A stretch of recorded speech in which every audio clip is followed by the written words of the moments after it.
आप सभी बच्चों का हिंदी की कक्षा में स्वागत है। मैं राकेश चौधरी, हिंदी शिक्षक, गुरुकुल कुरुक्षेत्र, आपके समक्ष 10वीं कक्षा की पाठ्य पुस्तक क्षितिज भाग 2 के गद्य खंड का दूसरा पाठ बाल गोविंद भगत लेकर उपस्थित हुआ हूँ। बाल गोविंद भगत गद्य की संस्मरण विधा में लिखा गया पाठ है। इस विधा के द्वारा लेखक ने बाल गोविंद भगत के व्यक्तित्व और चरित्र को उभारा है। आइए लेखक के बारे में जानें। रामवृक्ष बेनीपुरी आधुनिक युग के निबंधकार हैं। उनका जन्म 1899 ईस्वी में बिहार के मुजफ्फरपुर जिले के बेनीपुर गांव में हुआ। बचपन में ही उनके माता पिता का निधन हो गया था। वर्ष 1920 में गांधी जी के असहयोग आंदोलन में भाग लेने के दौरान कई बार उन्हें जेल जाना पड़ा। अपना जीवन यापन करने हेतु वे साहित्यिक कार्य में लग गए एवं बालक, युवक, योगी, नई धारा, जनवाणी, जनता आदि कई पत्र पत्रिकाओं का संपादन किया। रामवृक्ष बेनीपुरी ने कहानी, उपन्यास, नाटक आदि गद्य विधाओं में लेखन कार्य किया। उनकी महत्वपूर्ण रचनाएं आम्रपाली नाटक, माटी की मूर्तें, रेखाचित्र, चिता के फूल कहानी, पैरों में पंख बांधकर यात्रा वृतांत आदि उल्लेखनीय हैं। इनका देहावसान वर्ष 1968 में हो गया। प्रस्तुत पाठ बाल गोविंद भगत रामवृक्ष बेनीपुरी द्वारा रचित एक संस्मरण है। इस पाठ में लेखक ने रेखाचित्र शैली में बाल गोविंद भगत के व्यक्तित्व का वर्णन किया है, जो कबीर के आदर्शों पर चलते हुए अपने जीवन का निर्वाह करते हैं। ग्रामीण प्रवेश को चित्रित करने के साथ साथ ग्रामीण संस्कृति को भी इस पाठ में प्रस्तुत किया गया है। आइए पाठ के सार के बारे में जानें। बाल गोविंद भगत लगभग 60 वर्ष के मझोले कद के गोरे चिट्ठे व्यक्ति थे। मझोला का मतलब क्या शब्द का इसका अर्थ बनता है? मध्यम, अर्थात ना अधिक लंबे ना अधिक छोटे। उनके बाल पक चुके थे, सफेद हो गए थे और वो बहुत कम कपड़े पहनते थे। कमर पर एक लंगोटी मात्र और सिर पर कबीर पंथी टोपी लगाते थे। वह कबीर को अपना साहब मानते थे, यानी ईश्वर मानते थे। उन्हीं के गीतों को गाते और उनके आदर्शों पर चलते थे। कभी झूठ नहीं बोलते थे, सबसे खरा व्यवहार करते थे। इसका अर्थ यह नहीं है कि वह कोई साधु थे। उनका एक बेटा, एक पतोहू, पतोहू का अर्थ है पुत्र वधू, थोड़ी सी खेतीबाड़ी और एक साफ सुथरा मकान था। उनका सबसे बड़ा गुण उनका मधुर कंठ था और कबीर के प्रति अगाध श्रद्धा एवं प्रेम था। वे कभी किसी की चीज को नहीं छूते। जो कुछ खेत में पैदावार होती थी उसे कबीरपंथी मठ में भेंट स्वरूप लेकर जाकर रख देते और वहां से प्रसाद में जो कुछ मिलता था उसी से अपनी गृहस्थी चलाया करते थे। लेखक ने आगे इनके गायन की विशेषताओं के बारे में वर्णन किया है। हमारे जो महीने हैं उन सभी महीनों में किस प्रकार का उनका संगीत लोगों के सिर पर जादू की तरह असर करता था, वो इसमें आगे बताया गया है। आषाढ़ की रिमझिम में जब समूचा गांव हल बैल लेकर खेतों में निकल पड़ता और बच्चे भी जब खेतों में उछल कूद कर रहे होते, उसी समय सबके कानों में एक मधुर संगीत लहरी सुनाई देती। उनके खंड से निकला संगीत का एक एक शब्द सभी को मोहित कर देता।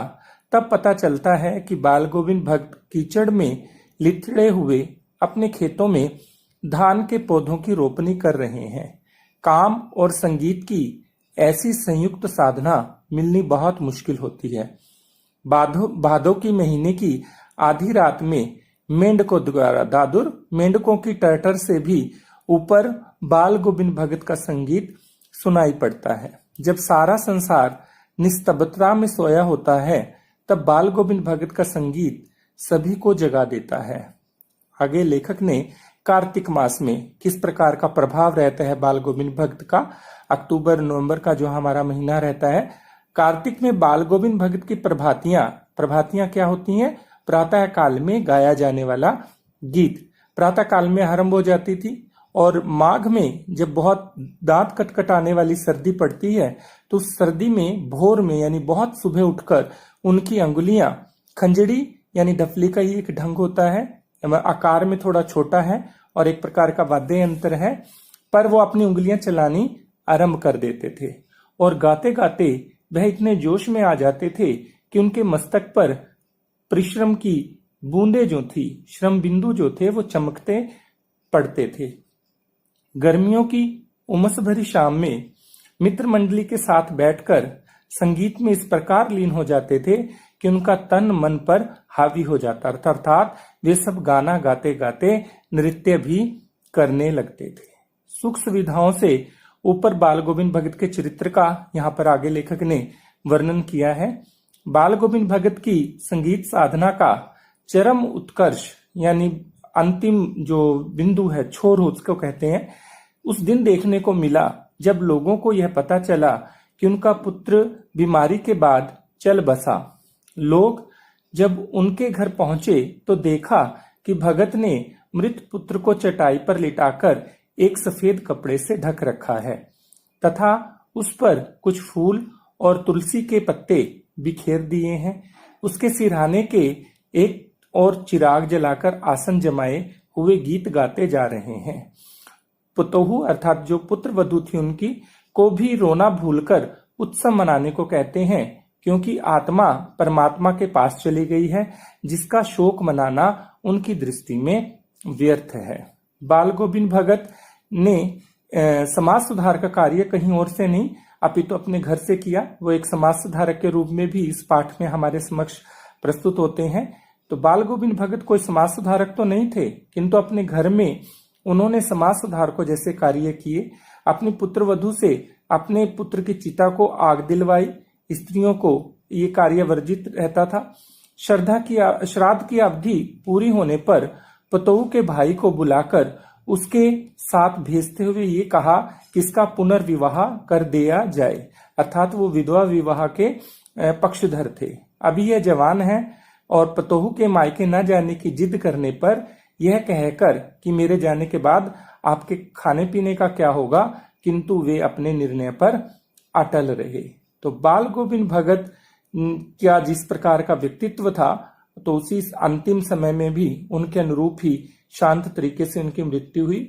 करीब 30 कोस चलकर वे गंगा स्नान को गए और वहां साधु सन्यासियों की संगत में जमे रहे। उन्हें स्नान की अपेक्षा साधु सन्यासियों की संगत अधिक अच्छी लगती थी। वहां से लौटकर उन्हें बुखार आने लगा। इस पर भी उन्होंने नित्य नियम दोनों समय का गीत, स्नान, ध्यान, खेतीबाड़ी आदि देखना कार्य जो था अपने हर रोज के वो करते रहे।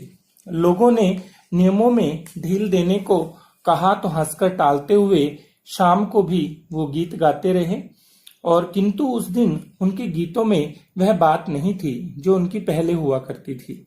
अगले दिन भोर में भगत का गीत न सुनाई देने पर लोगों ने जाकर देखा तो वह स्वर्ग सिधार चुके थे। तो लेखक ने इस पाठ के माध्यम से बाल गोविंद भगत कहने को तो ग्रामीण और परंपरावादी थे, परंतु उनकी सोच जो थी वो बड़ी आधुनिक प्रतीत होती है। और हम बाल गोविंद भगत के जीवन से क्या प्रेरणा ले सकते हैं?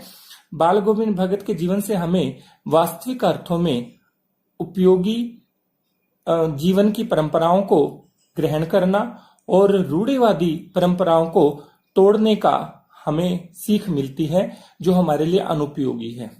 उसका विरोध करने एवं आधुनिक बनने, जीवन में हमें सत्य का आचरण करने के लिए लालच ना करना और किसी भी संसारिक प्राणी या वस्तु के प्रति मोह से बचने की प्रेरणा भी हमें इस पाठ से मिलती है। तो ये पाठ का सार मैंने आपके सामने प्रस्तुत किया। आप इसे पढ़ें कि आपको आसानी से समझ में आ जाएगा। धन्यवाद।